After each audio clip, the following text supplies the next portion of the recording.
can you just start by giving our listeners kind of a grasp on what is your background? And people get into the health message and healing ministry and helping others on the health front, and they come from many different walks of life. I think our listeners would be interested to hear what are your backgrounds. Well, I can go back to 1994 when I was working in New York City as a legal assistant. And um, between sleep and wake, one morning, um, it's like there, I would say it was a vision because my ceiling became the sky and I heard God's voice and I saw his hand. He said, "Focus on my work." And when I started looking around to see what work is God talking about, every book that I opened said medical missionary. I had not learned a whole lot about medical missionary. As a matter of fact, my first introduction to medical missionary was when I went to Live in Spring when it was upstate New York. And I was so enthusiastic about all the young people. I was very, very young at that time. And I said, I want to do this.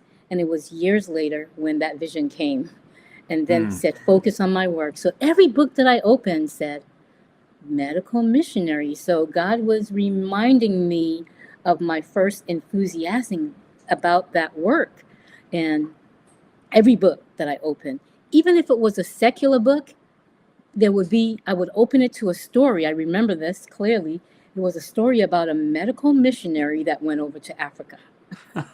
And it was amazing. God was saying, okay, I want you to be what you desire to be years before. And so at that point, I started pursuing that area in life.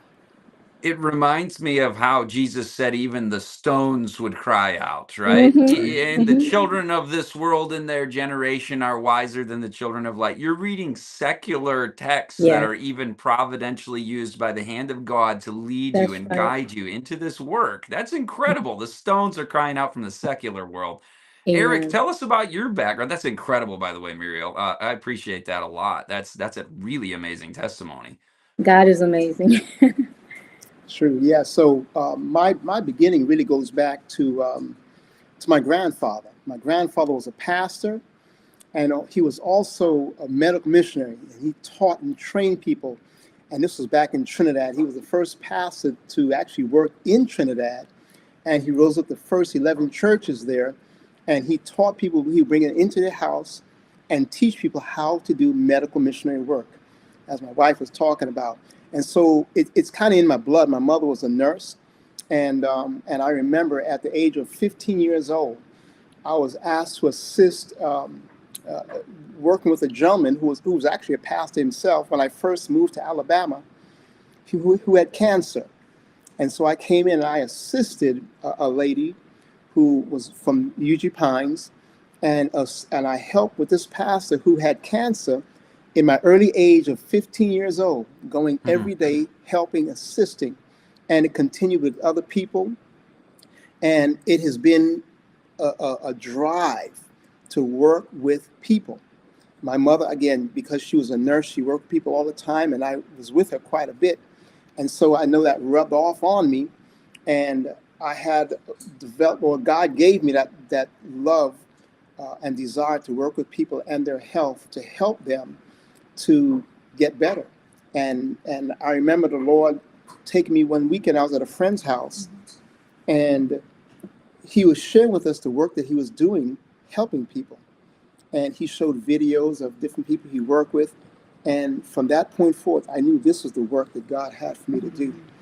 And so from that very day, I was able to sign up with a course, a program on that weekend, and get started in this area of health and healing. And I've been on that path ever since. Oh, that's beautiful. And, I hope our listeners hear stories like this and many others who've been on the program with similar stories about how they are able to help others by just taking those initial steps. Say, what can I do? What can I do for those around me? And you're already a medical missionary because you have the heart of outreach, you have the heart of service. So, Eric, thank you for sharing that as well.